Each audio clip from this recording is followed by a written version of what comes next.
What is up, family? We have another Patreon request. We got, drugs?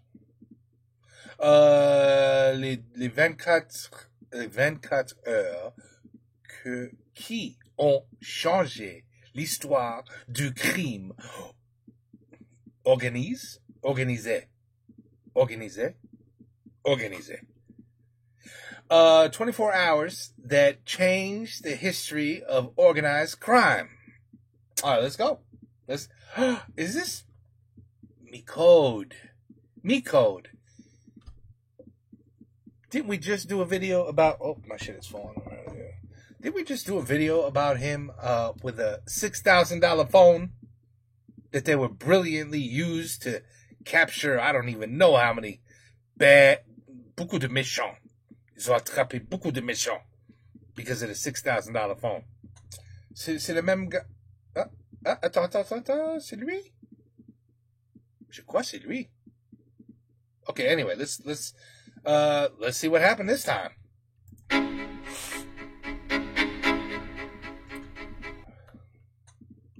Yeah. It would be nice. You could retire. Pendant des décennies, les policiers étaient presque aveugles face au crime organisé. Pour percer les secrets des réseaux criminels, ils pouvaient recruter des informateurs ou faire parler des criminels repentis. Mais dans le fond, tout ça ne leur donnait qu'une vague idée de ce qui se passait. Ils restaient dans le brouillard. Cependant, en 2019, le FBI lance une opération secrète qui va changer la donne. Ils créent un téléphone chiffré qu'ils appellent Anom et qu'ils utilisent pour tendre un piège aux trafiquants de drogue. That's the one. That's the $6,000. Il a déjà fait. Pendant 2 ans, ils accumulent les preuves, croisent leurs sources, préparent des mandats d'arrêt et le 7 juin 2021, ça y est, ils sont prêts. This investigation Operation. This is part 2. Trojan Shield. This is part 2 of the one I watched with the $6,000 phones. Ça y est, ils sont prêts. This investigation Operation Trojan Shield. Operation Trojan Shield. Pendant près de 24 heures, 10 000 policiers vont mener des arrestations simultanées partout dans le monde. C'est la plus grande opération policière jamais réalisée en une journée. Operation Condom. Anyway. Pour vous raconter cette histoire, on s'est appuyé sur le travail du journaliste Joseph Cox, mais on a également arpenté l'Europe pour interviewer les enquêteurs impliqués dans cette affaire. La police judiciaire française, la police suédoise, même Europol ont accepté de nous révéler les coulisses de cette opération historique. Au cœur de cette machination, il y a d'abord un homme, un trafiquant serbe. Sans le savoir, ce dernier va servir les plans du FBI et contribuer à faire de l'opération Anom une réussite totale. Oui, je rappelle. Si on peut produire ces documentaires en libre accès sur YouTube, c'est uniquement grâce à des sponsors de long terme comme Trade Republic. Trade Republic, c'est une néobanque qui vous propose de vous protéger contre l'inflation. 5% brut payé 100 €, justement épingler une vidéo par le lien. Oh, I'm sorry. You were saying something? Oh merde, I'm sorry. I'm sorry. Something went wrong with the video.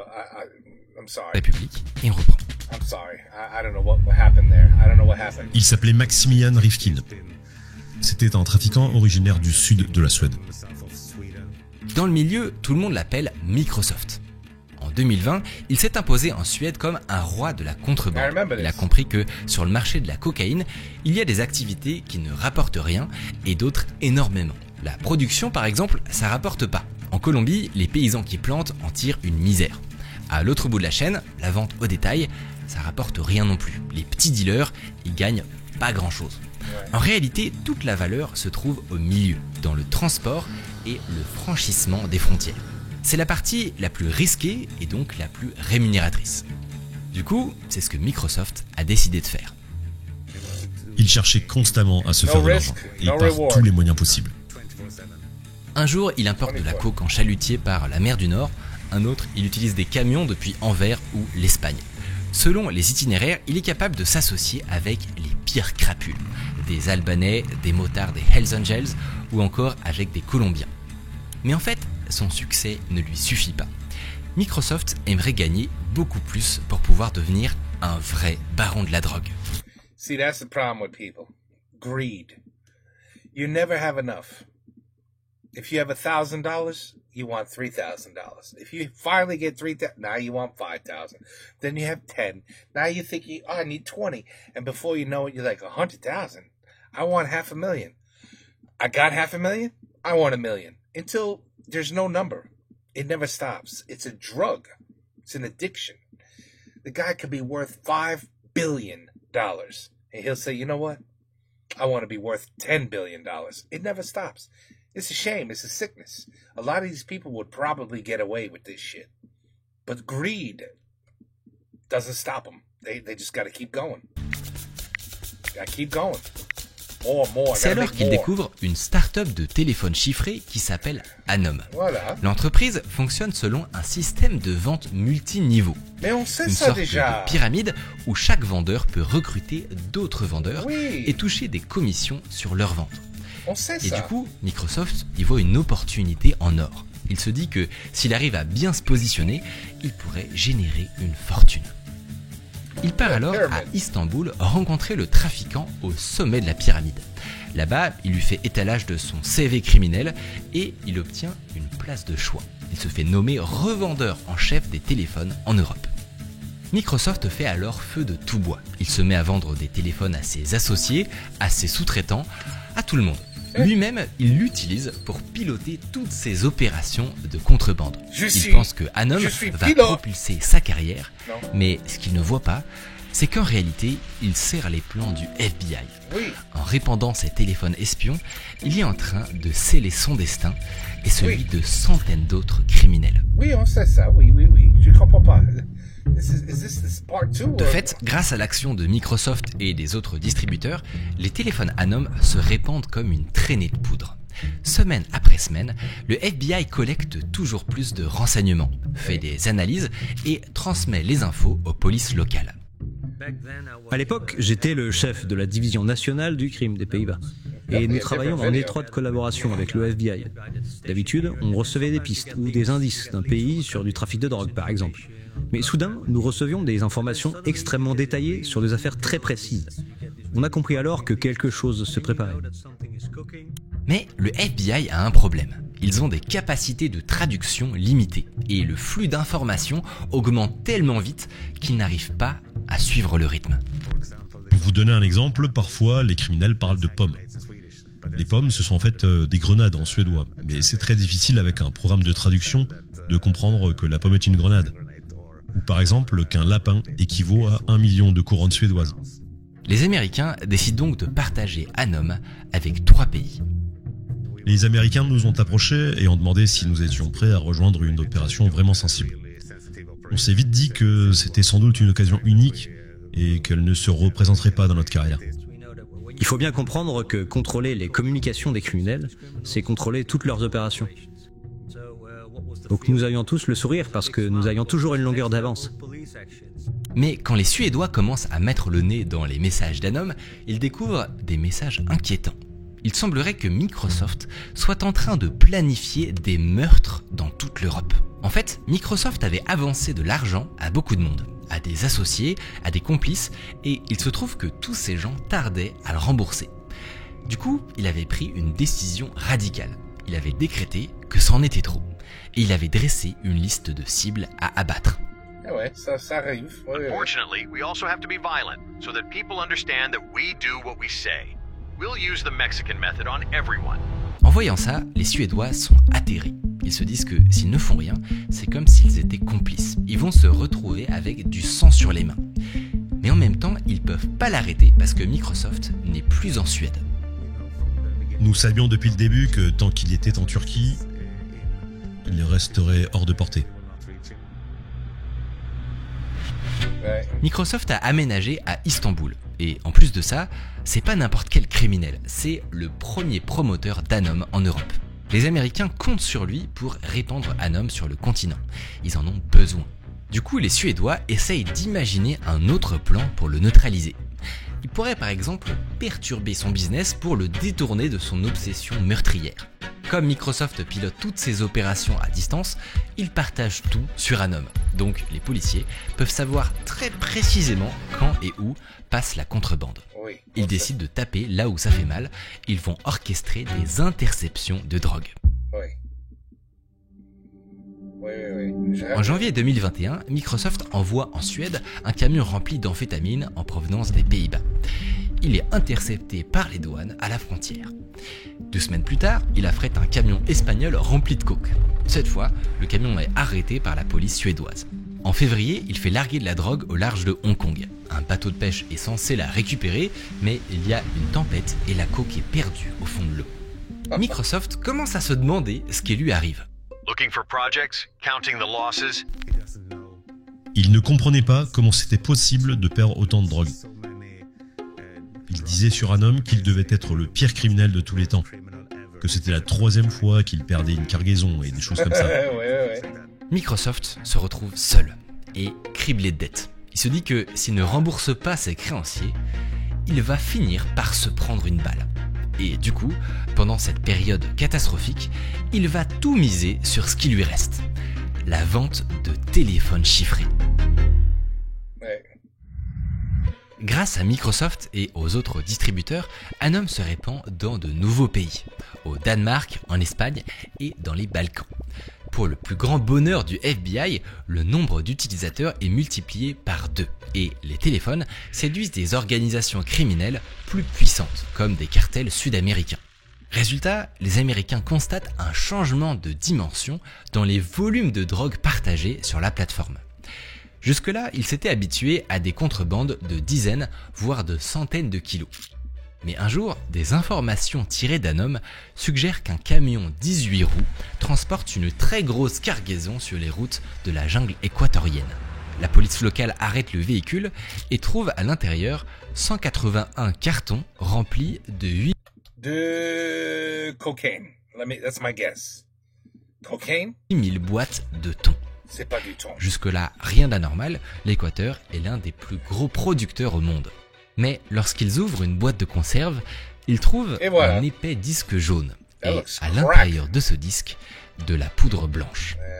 Chaque boîte contenait 5 kilos de coke, d'une valeur de 70 millions d'euros. Each? Les Américains pourraient se féliciter de cette prise record, mais en réalité, ils sont plutôt inquiets. Ce camion devait livrer la marchandise à un port brésilien pour qu'elle soit chargée dans un porte-conteneur, puis envoyée à Anvers. Cette fois, ils avaient intercepté le véhicule, mais pour un camion arrêté, combien d'autres passaient chaque jour ? Sur Anom, ils découvrent aussi qu'un conteneur rempli de 3000 boîtes de thon serait sur le point d'être débarqué à Anvers. Les douanes regardent à l'intérieur et ils trouvent 600 kilos de cocaïne. C'est une belle prise, mais une fois encore, elle suscite plus de questions que de réponses. Comment tout ça pouvait sortir du port sans attirer l'attention ? Comment arrivait-il à passer les contrôles ? Tout ça est très préoccupant. Les enquêteurs se demandent s'ils n'ont pas sous-estimé l'ampleur des flux qui se déversent sur l'Europe. Mais le problème, c'est qu'ils ne sont pas capables d'en savoir plus. En fait, à ce stade, il n'y a que 2 ou 3 000 personnes qui utilisent Anom. Ça représente peut-être 1 ou 2% du marché des téléphones chiffrés. Donc, pas tant. Pour avoir une idée de ce qu'il se passe réellement, il faudrait que l'entreprise change d'échelle. Le problème, c'est que les téléphones Anom ont atteint une sorte de plafond en Europe. Ils se heurtent à la puissance d'un acteur ultra dominant qui s'appelle Sky. Sky, c'est le géant historique, et du coup, tout le monde préfère lui faire confiance.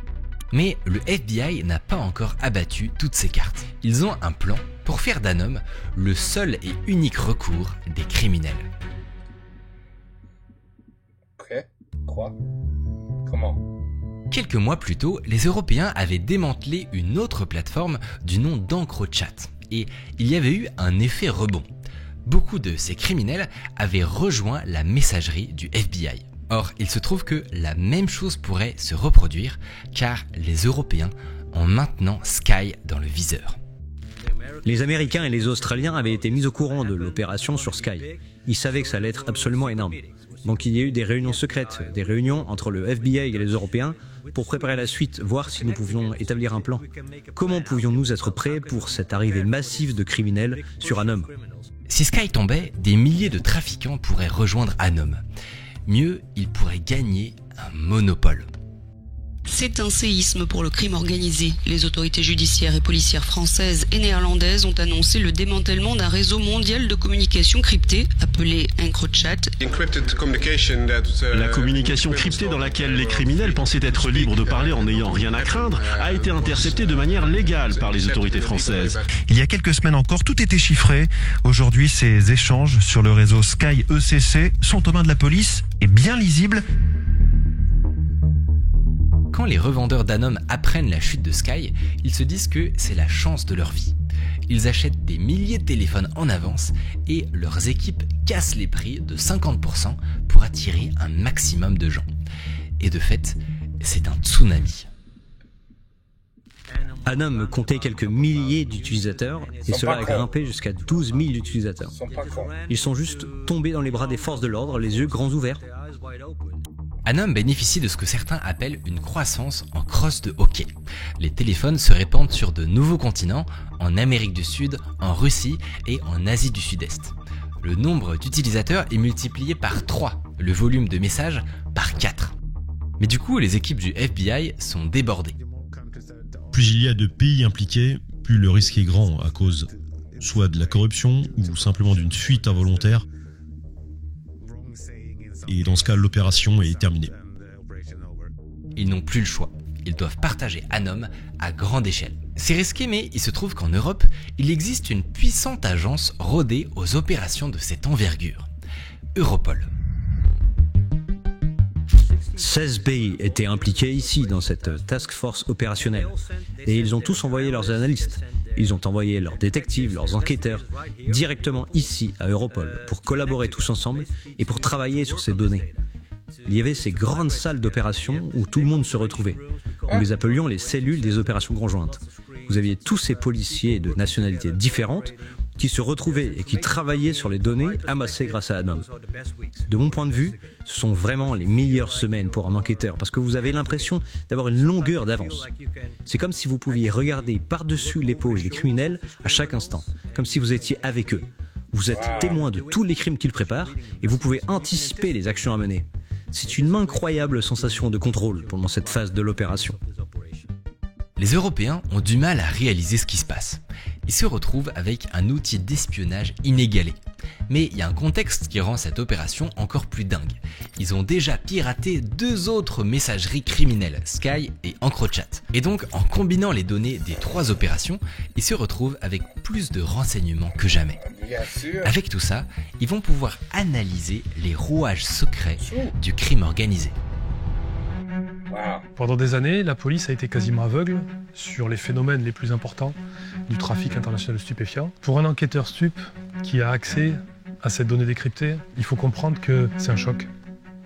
Parce qu'à nouveau, on recouvre la vue. L'accès aux données échangées sur une plateforme telle que Sky, parce que c'est de la donnée très précise, très pointue, de très haut niveau, échangée par des individus qui sont les organisateurs au niveau mondial des échanges de produits stupéfiants et qu'ils sont persuadés qu'ils peuvent échanger de manière totalement libre et confidentielle ces données, les conduit à être totalement transparents sur à la fois leurs ambitions, leurs moyens, leurs solutions, leurs projets. Donc pour l'enquêteur qui se trouve derrière son ordinateur et qui a à nouveau accès à ces données-là, dont il a été privé pendant des années, c'est un choc de transparence. C'est l'équivalent d'un jour à l'autre, d'un éclair qui va venir fendre le ciel et qui va écarter tous les nuages et qui d'un coup va vous laisser passer la lumière. Et c'est une révolution dans la capacité à voir toutes les composantes, toutes les dominantes de ce trafic de très grande échelle. Avec ce genre d'opération, vous savez exactement qui sont les réseaux là-dedans, qui sont les chefs, qui sont les facilitateurs, comment coopèrent-ils, comment se connaissent-ils. Cela vous donne donc cet avantage inédit pour lutter contre le crime organisé. Cela vous donne une vision incroyable de ce paysage criminel. Et si vous demandez, ok, qu'est-ce qu'on a découvert de ce crime organisé ? Eh bien, nous avons vu l'ampleur, nous avons vu l'immensité du trafic de drogue. and how big it really is. Wait. C'est énorme. Au moment des faits, il y a eu peu de communication sur les découvertes des forces de l'ordre. Et il y avait des bonnes raisons pour ça. Si la police découvre une nouvelle technique de contrebande et qu'elle communique dessus tout de suite, la première chose que vont faire les criminels, c'est qu'ils vont s'adapter. Et le renseignement devient obsolète. Donc, par défaut, on dit rien. Mais 3 ans plus tard, on a pu recouper un certain nombre d'informations. On a regardé les notes d'analyse de l'Agence de l'Union européenne sur les drogues, les conférences de presse liées aux 3 opérations et l'enquête du Sénat sur le narcotrafic. Et ce qu'on y découvre est hallucinant.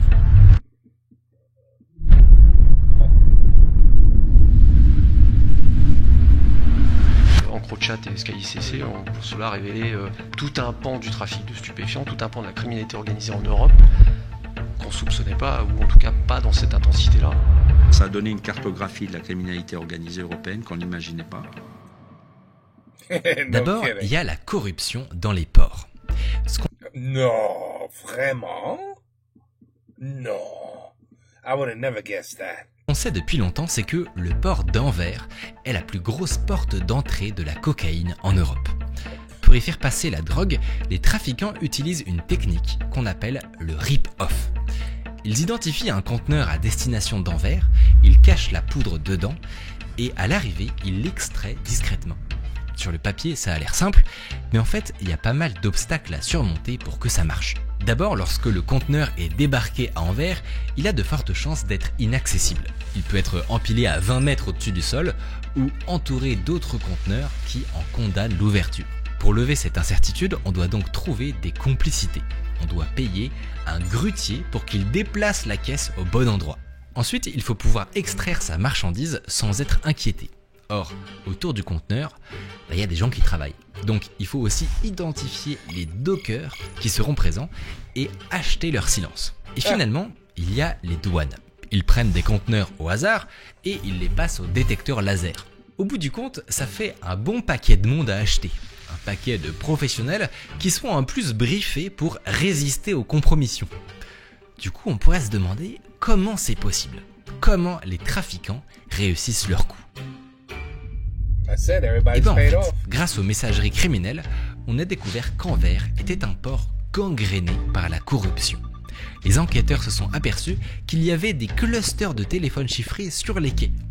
Tous ces téléphones étaient en fait utilisés par des travailleurs du port pour magouiller avec les trafiquants. Dans leurs messages, ils partagent des détails sur les exfiltrations et des photos de sacs de cash. Mais la corruption ne s'arrêtait pas aux travailleurs du port. Elle touchait aussi tout un tas de professionnels autour d'Anvers.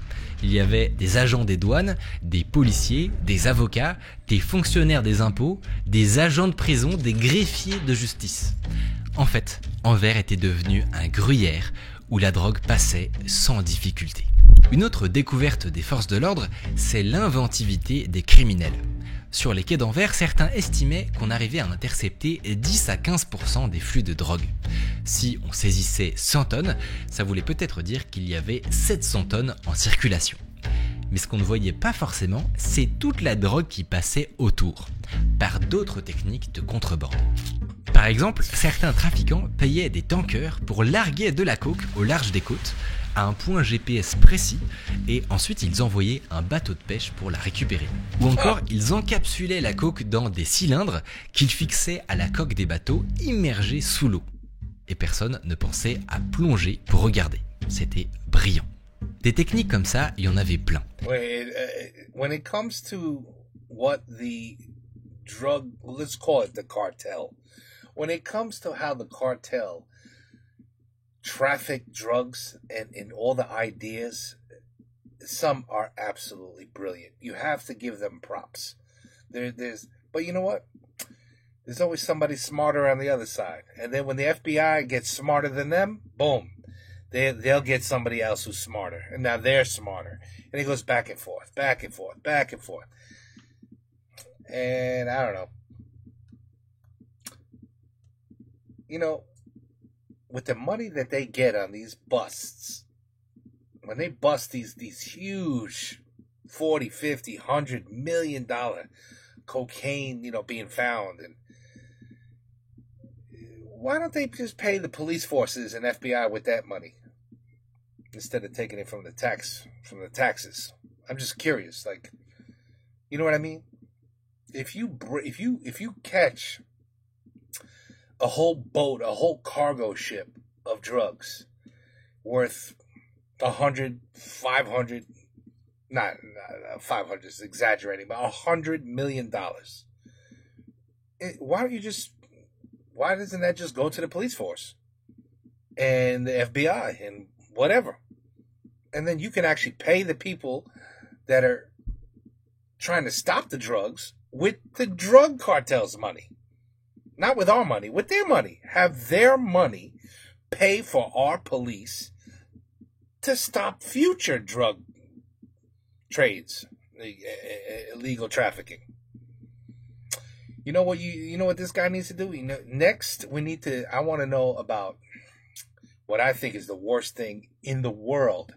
Human trafficking. Forget drug trafficking. Human trafficking. The children and the sick people that purchase the children. I hope they bust that type of shit. I hope there's another video that shows all of those. I can't even say the words because it would just be beep, beep, beep, beep, beep, beep, beep, beep. But watching all of them get caught and even killed, it'd be great to see something like that. But okay, right now we're on. But he's right. They are brilliant. Mais il y en a une qui inquiétait particulièrement les autorités. Ils ont découvert que des cartels avaient délocalisé en Europe des laboratoires de raffinage. En gros, la production de cocaïne suit un circuit classique. Tout part d'une plante qui s'appelle la coca et qui est cultivée dans des plantations en Colombie ou encore au Pérou ou en Bolivie. Les cartels envoient ensuite les feuilles de coca dans des laboratoires à proximité où elles sont écrasées et mélangées à des produits chimiques. Ça donne un produit intermédiaire qu'on appelle la base de coca. Finalement, on ajoute d'autres produits chimiques qu'on appelle des précurseurs et ça donne la fameuse poudre blanche. Et c'est cette poudre blanche que les douaniers peuvent trouver dans les conteneurs.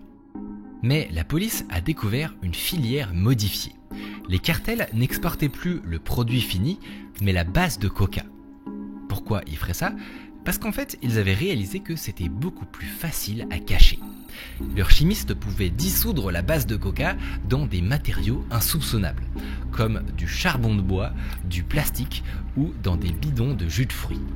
Après ça, la drogue était indétectable au rayon X. Cependant, ça rajoutait une contrainte à l'arrivée. Une fois en Europe, la base de coca devait encore être transformée.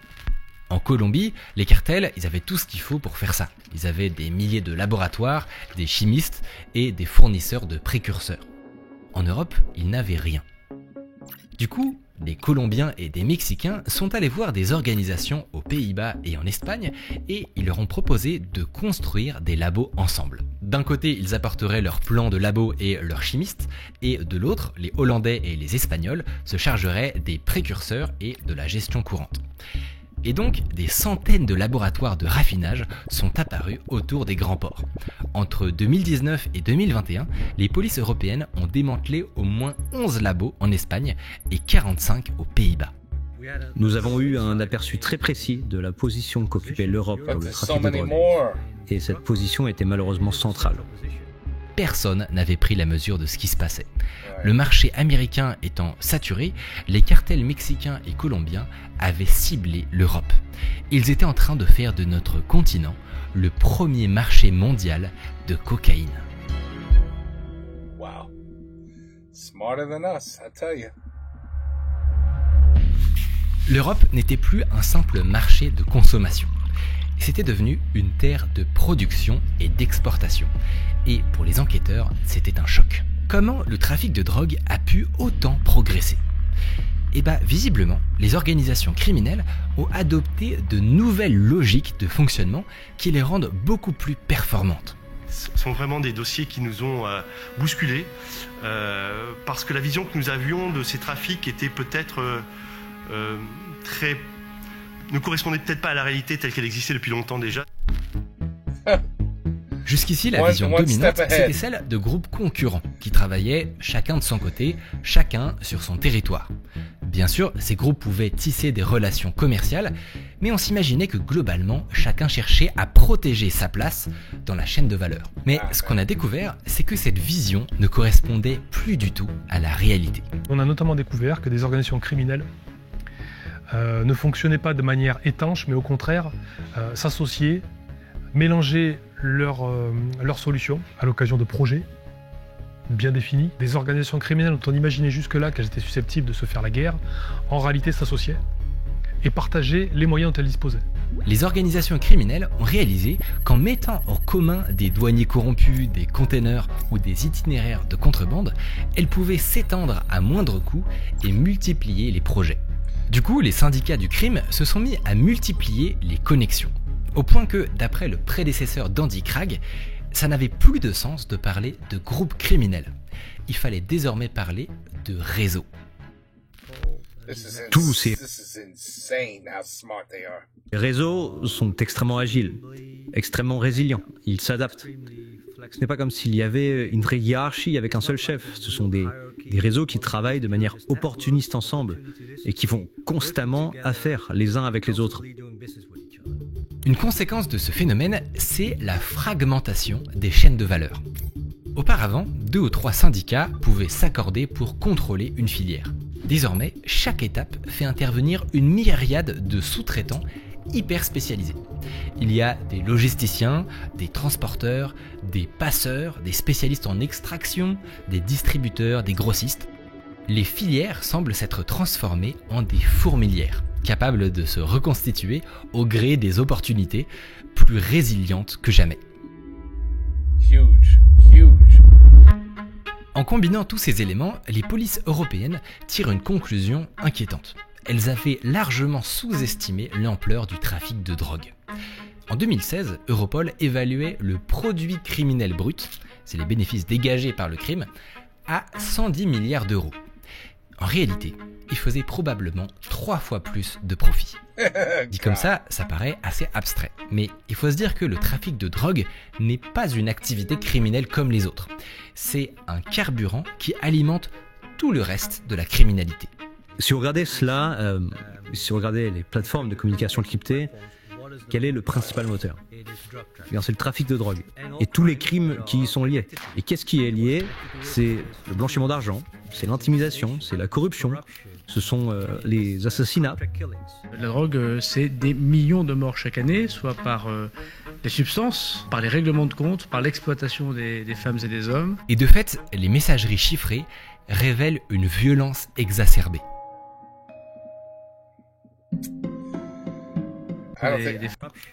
Ce sont les assassinats. La drogue, c'est des millions de morts chaque année, soit par des substances, par les règlements de... I don't think they can be stopped. If I'm being honest with you, I don't think you could ever actually stop them. It's not possible. Compte par l'exploitation des femmes et des hommes. Et de fait, les messageries chiffrées révèlent une violence exacerbée.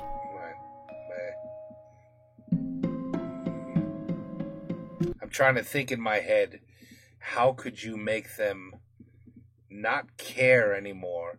Or how could you make cocaine irrelevant and boring and no one gives a shit about it anymore? You know what I mean? If you're a drug addict and you really want to do cocaine,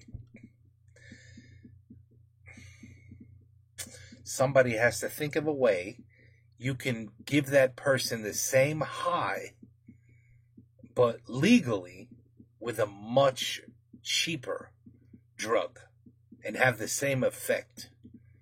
I think that's the only way you could stop them. Because they'll become irrelevant. You have to actually fight fire with fire. You can't just say, well, we're going to stop drugs from getting to a country. Because too many people need and want that drug. You know what I mean? You have to make that need boring. Like, hey, I got cocaine. So do I. Who cares? Like, I got water too. Do you want some water? Like, everybody has cocaine, but not cocaine. It would have to be, I don't know, another kind of drug, a pill. hey, well, I just take a pill and I'm just as high as you are with 5 kilos of crack or cocaine. I'm just thinking out loud. I don't see how you could stop them. I don't. You either join them, and I don't mean. You have to play their game, in other words. Not join them, but you have to do what they're doing.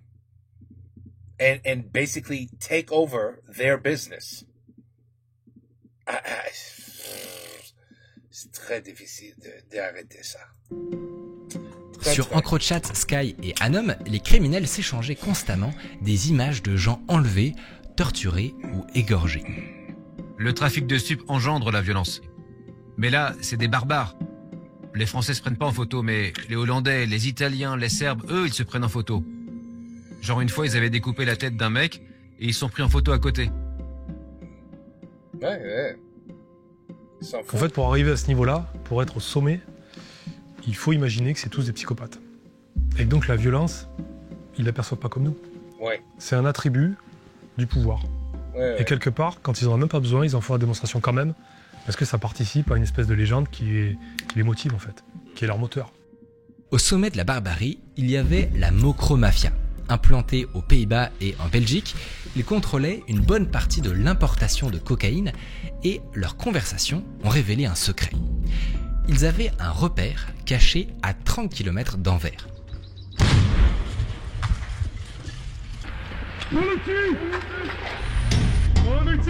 Dans un entrepôt, on a découvert 6 cellules avec des paires de menottes. Chaque chambre était recouverte d'aluminium pour que les prisonniers ne puissent pas être détectés par caméra thermique. Dans une 7e cellule, on a trouvé une chaise de dentiste avec des scalpels et des marteaux. Une salle de torture. Ils sont fous, that's why. Et la France dans tout ça ?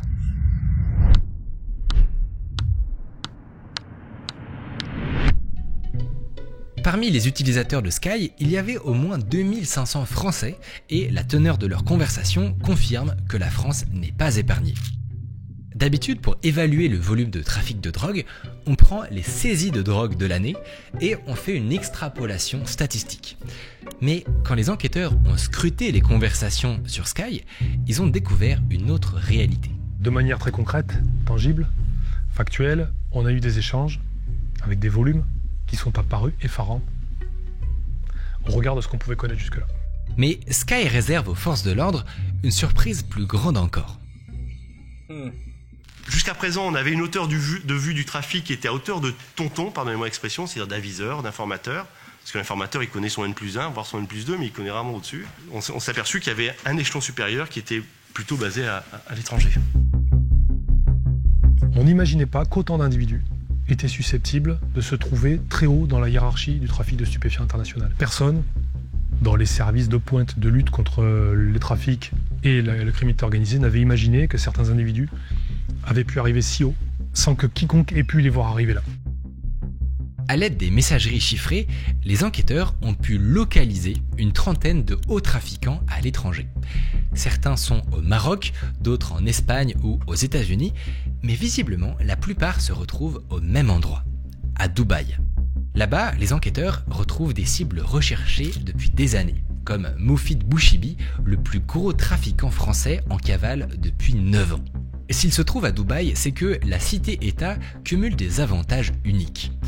D'abord, il n'y a pas d'accord d'extradition avec la France. Ce qui veut dire que si l'État français fait une demande pour récupérer une cible, il y a peu de chances qu'elle aboutisse. Wow, good job, India. Ensuite, il n'y a pas de contrôle sur l'argent qui rentre. Vous pouvez acheter un hôtel avec 10 millions en cash et personne ne posera de questions. Et finalement, c'est une bulle sécuritaire. Ici, les trafiquants peuvent piloter des règlements de compte à distance sans craindre de retour de flamme.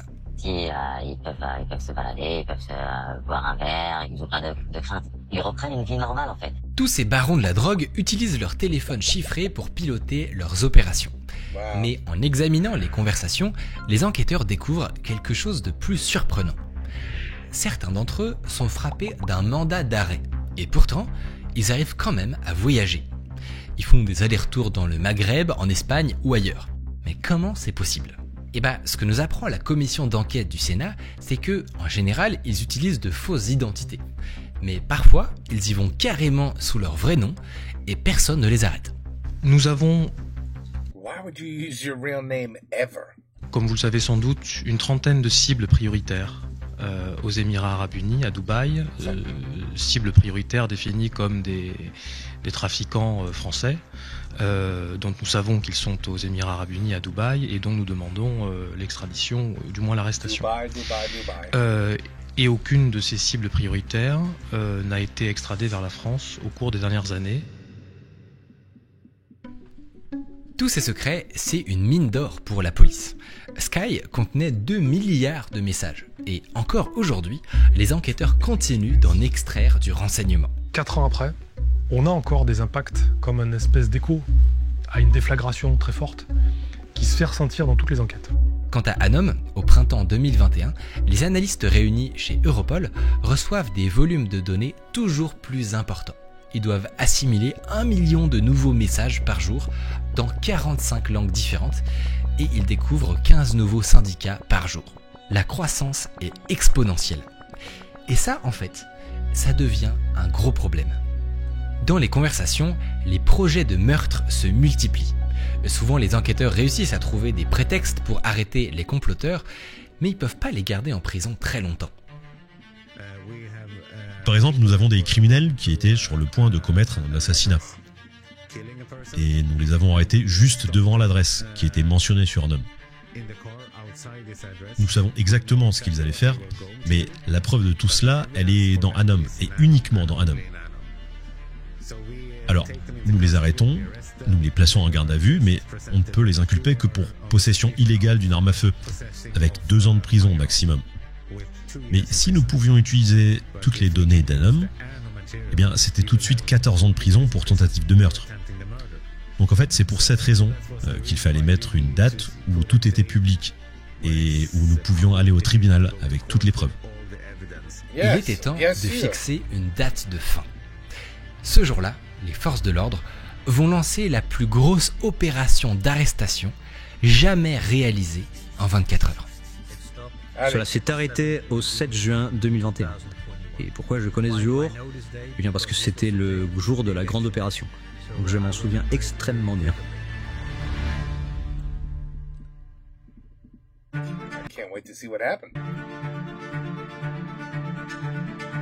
Depuis 2 ans, les forces de l'ordre rassemblent un maximum de preuves pour obtenir des mandats d'arrêt. Ils ont croisé leurs informations, envoyé des policiers sur le terrain, organisé des filatures. Et ça y est, leurs efforts vont enfin être récompensés. 10 000 policiers s'apprêtent à mener des arrestations partout dans le monde. Ça va être une attaque surprise digne du débarquement. L'opération Overlord du crime. Cette journée d'action, elle ne commence pas le jour même, mais elle commence toujours la veille, lorsque tout est planifié. Lorsque toutes les équipes SWAT reçoivent leurs instructions sur les cibles prioritaires qu'elles doivent arrêter. Quand toutes les équipes d'enquête se préparent pour leur perquisition, quand tous les spécialistes médico-légaux, les spécialistes du numérique se préparent. Des centaines, des milliers d'agents des forces de l'ordre se préparent pour cette journée. La veille, nous avons mis toutes les cibles sous surveillance pour être sûr qu'elles soient toutes à leur domicile. Mais lors des préparatifs, les forces de police ont identifié une menace qui pourrait tout gâcher. Avec tous les différents fuseaux horaires, et parce que nous avons commencé par l'Australie, beaucoup de temps se passe avant que l'Europe ne se réveille et commence ses arrestations. Donc cela pourrait être un vrai problème si les criminels alertent leurs camarades étrangers. Le jour J, si certaines cibles trouvent le temps de prévenir d'autres criminels à l'autre bout du monde, avant qu'ils soient arrêtés le lendemain, ils pourraient en profiter pour détruire des documents incriminants ou même disparaître. Du coup, pour éviter ça, les forces de l'ordre décident que leur opération va prendre la forme d'un domino géant basé sur les fuseaux horaires. Alors, ce que nous avons fait, nous avons suivi le soleil.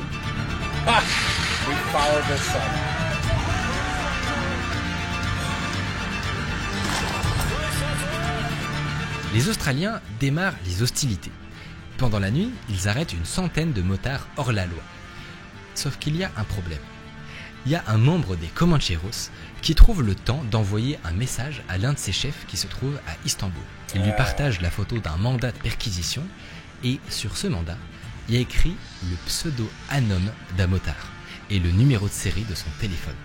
En recevant ce message, le baron de la drogue devient fou. Ces deux informations ne pouvaient venir que de la messagerie chiffrée. Il appelle le service client d'Anom et il leur demande ce qui se passe. Mais son interlocuteur est incapable de lui répondre parce que, en fait, lui-même n'en sait rien. Bientôt, dans les bureaux d'Anom, les écrans s'illuminent de notifications. Des criminels et des revendeurs harcèlent le service client. Le patron d'Anom, qui lui est de mèche avec le FBI, dit à tout le monde qu'il va gérer la crise et qu'il va s'occuper en personne de toutes les demandes. Et pendant ce temps, l'opération gagne le vieux continent.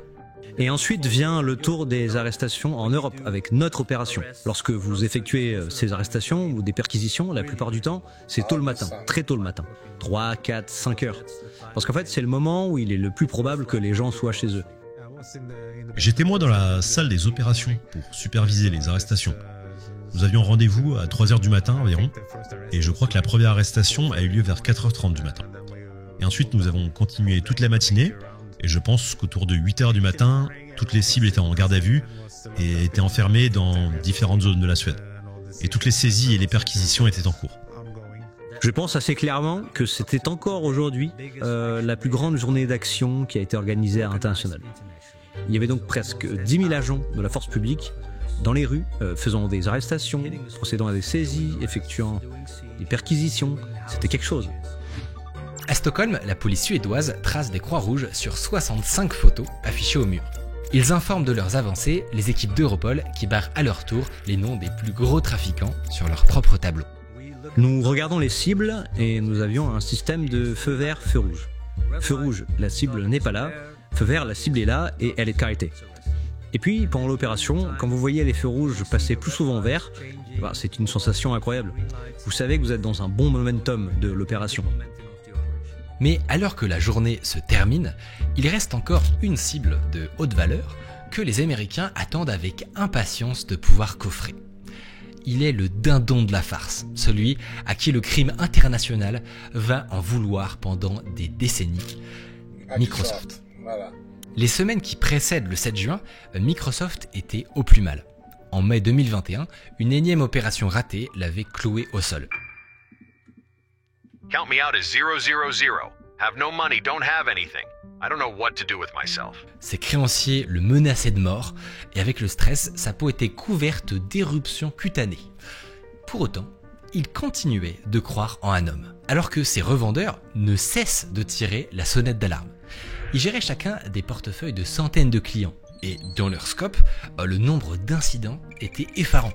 Un tel s'était fait saisir ses cargaisons de drogue, un tel s'était fait arrêter, mais Microsoft refusait de les entendre. Ils s'enfonçaient dans le déni. Pour citer Microsoft, c'était tous des crétins. Un tel part avec les gars du gouvernement, il faisait cela, c'était sa faute et ça n'avait rien à voir avec Anom. Tout ce qui est arrivé à Microsoft pendant cette opération, c'était de la faute de quelqu'un d'autre. Finalement, le 7 juin, ils découvrent la vérité nue. Anom était la cause de tous ces malheurs. Le laboratoire détruit, les cargaisons interceptées, les perquisitions, tout ça, c'était à cause de cette foutue messagerie dont il était le premier ambassadeur. Il s'était fait avoir de bout en bout. Mais pour lui, le pire était encore à venir. Parce que lors d'une conférence de presse diffusée en live sur Internet, les Américains affichent sa tête et promettent 5 millions de dollars pour sa capture. That's a lot of money. Pendant 2 ans, on n'entend plus parler de Microsoft. Mais en 2023, un journaliste australien découvre qu'il se cache toujours à Istanbul. Wow. En fait, le trafiquant a acquis la nationalité turque et il compte sur le fait que son pays d'accueil n'autorisera jamais son extradition. Mais il commet une erreur. Au lieu de jouer profil bas, il se met à travailler avec un gang de motards qui s'appelle les Comancheros et qui finit par attirer l'attention des Turcs. Ces derniers décident de mettre le paquet, ils organisent une opération anti-gang et à cette occasion, ils arrêtent Microsoft. He cannot be alive. I'm joined by the Minister for Home Affairs, Karen Andrews, and also by the Commissioner of the Australian Federal Police. This is a watershed moment in global law enforcement history. Si on regarde les arrestations du jour J, Le bilan est historique. Rien qu'ici, en Suède, il y a eu plus de 3000 ans de peine de prison qui ont été prononcées. Cela concerne plus de 500 personnes que nous n'aurions jamais atteintes sans ces messageries chiffrées. Et ce ne sont pas de petits délits, ce sont vraiment des crimes graves. Ce sont des meurtres, ce sont des homicides involontaires, c'est du blanchiment d'argent, c'est du trafic de stupéfiants aggravé. See too, we won't say. They do everything. Anything and everything illegal that you could think of, they do. Et tous les crimes les plus violents auxquels vous pouvez penser. Un autre objectif de ces 3 opérations, c'était de neutraliser des chefs de cartel et des hauts trafiquants.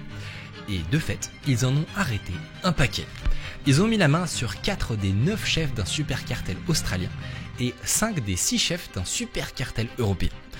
De leur côté, les Américains et les Colombiens ont aussi trouvé quelqu'un qu'ils cherchaient depuis des années, le très puissant chef du cartel du Golfe, Otoniel. Grâce aux messageries chiffrées, ils l'ont localisé dans la jungle et ils l'ont cerné avec 500 policiers. Robert De Niro? They got Robert De Niro? I didn't know he was in drug cartel and trafficking. Holy shit. Et 22 hélicoptères. Mais avec le recul, toutes ces arrestations, c'était peut-être même pas le plus important.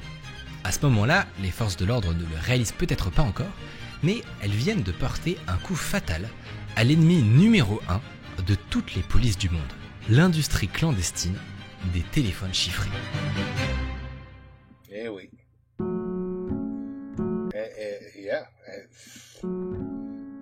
Les messageries criminelles étaient devenues un catalyseur du crime organisé. Elles facilitaient le trafic de drogue, les enlèvements et les pires méfaits. Mais ces jours-là sont révolus. Ces jours sont révolus parce que la confiance des criminels dans ces grandes plateformes a disparu. Et pourquoi a-t-elle disparu ? Eh bien, à cause de nous. Nous avons diminué leur confiance dans ces grandes plateformes.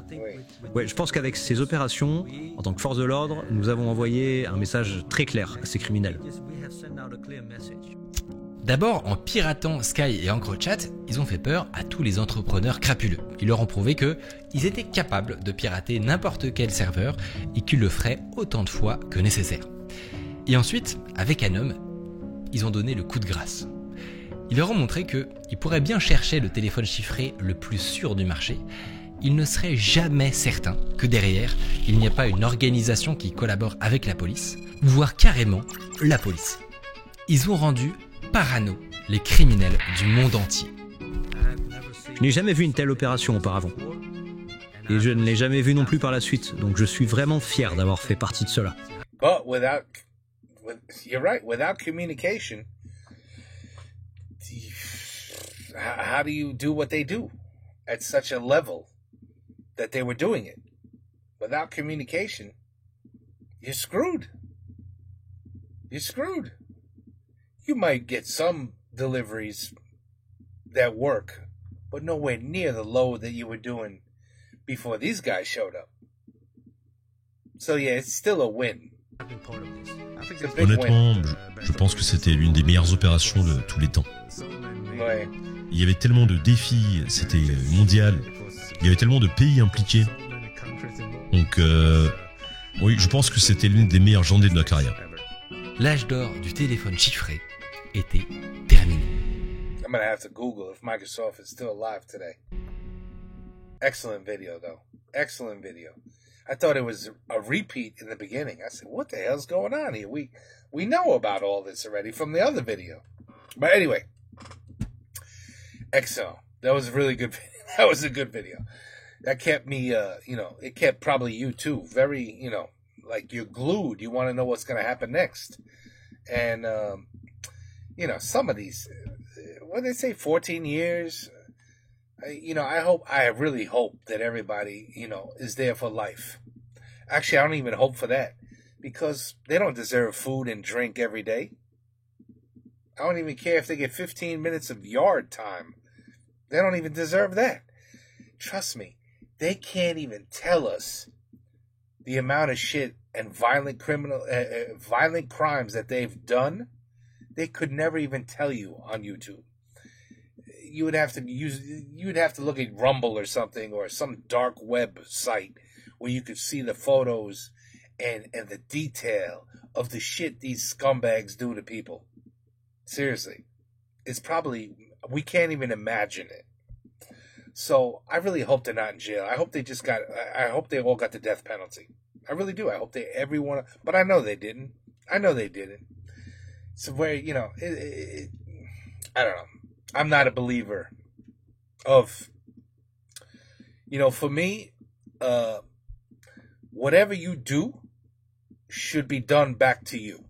And that should be your penalty. That's just the way I feel about it. If you kill one person, that's enough. You're dead. But if you kill 2, 3, 4, 5 people, that should just be like, okay, you know what? You know how normally you gotta wait like at least 2 years before you go on, before you walk the final, the final walk down the hallway.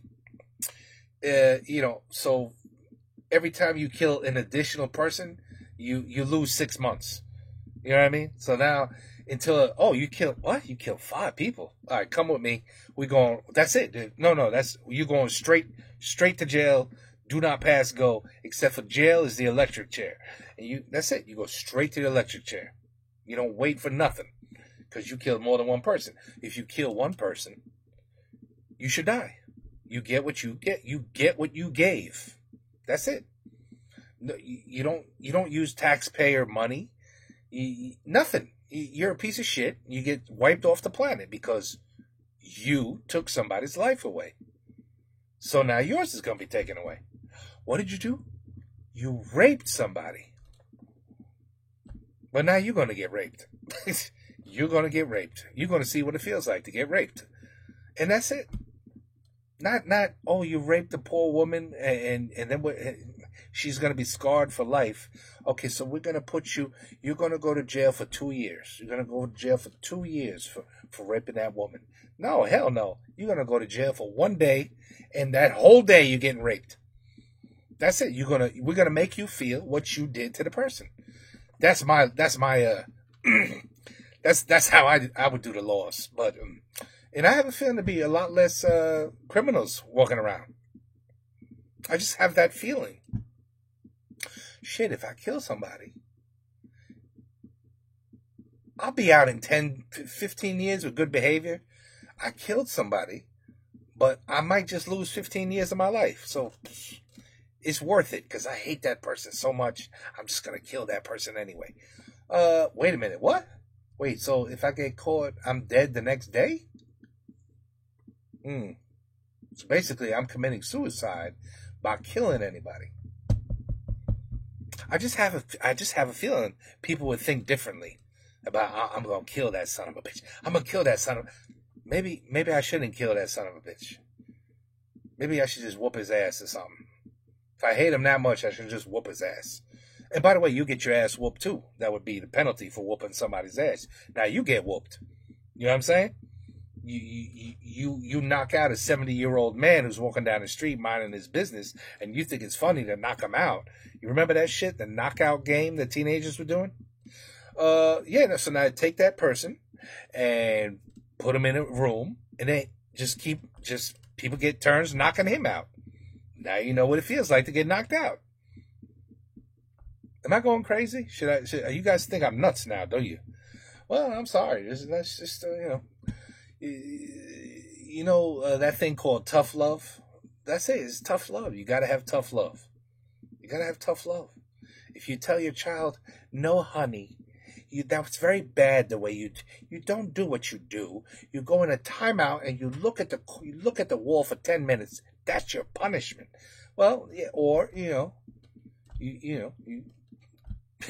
tough love, a spanking or whatever you got to do so that child realizes there's consequences.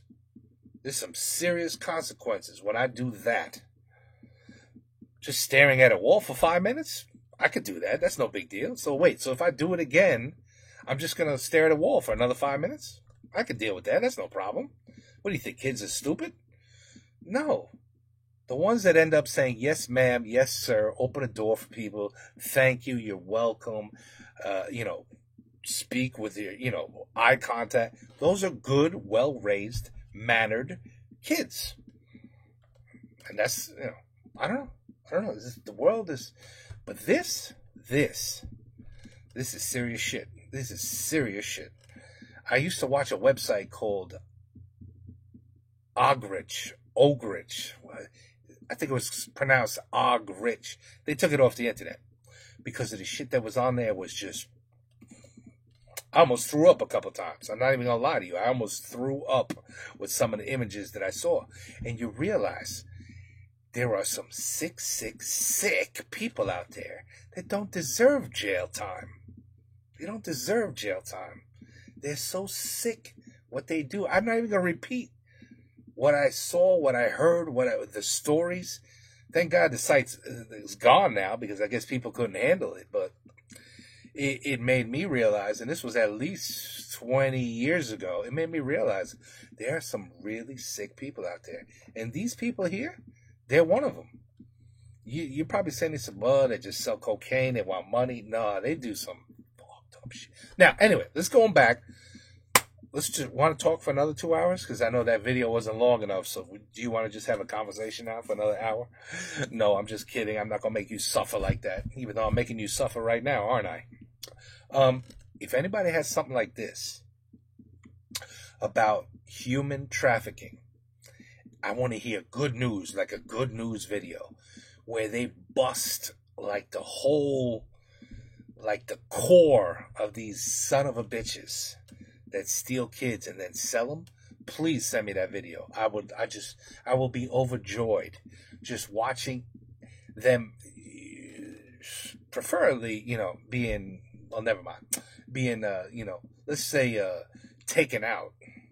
But if they all get caught and go to jail, fine, I'll take that too. But I would just love to see them, a video like this where there's like, we just caught like 10, like the core masters of human trafficking, because that's something else that we have no control over. They are destroying us with that shit, and it's all because of billionaires. It's all because of the billionaires. When there's a product and people want to pay for it, you get them the product. You know what I mean? If nobody ever said, "Hey, you got a 16-year-old girl, virgin, I'm looking for one. You got one?" If every single person went, "What? No, of course not. We don't have any. We don't have that. That's not available. I don't give a shit if you give me $1 billion. I'm not gonna steal a child for you." It wouldn't exist. It wouldn't exist. But because there's billionaires out there that say, "Oh, I will pay you. I will pay you nicely," these scumbags go out and steal people. So I've seen a few movies about it, and it's the most disgusting thing to me. There's nothing worse.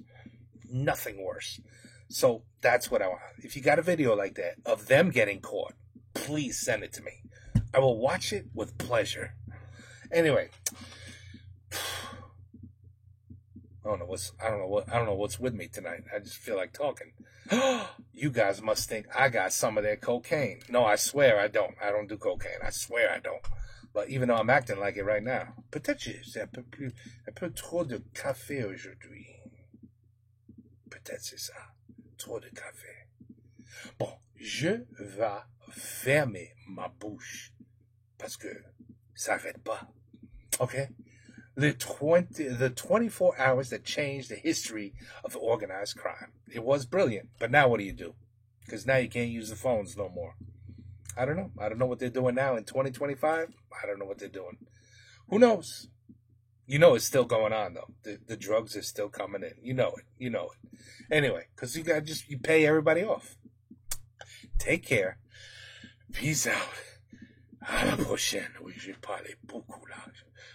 Je suis désolé. I'm sorry.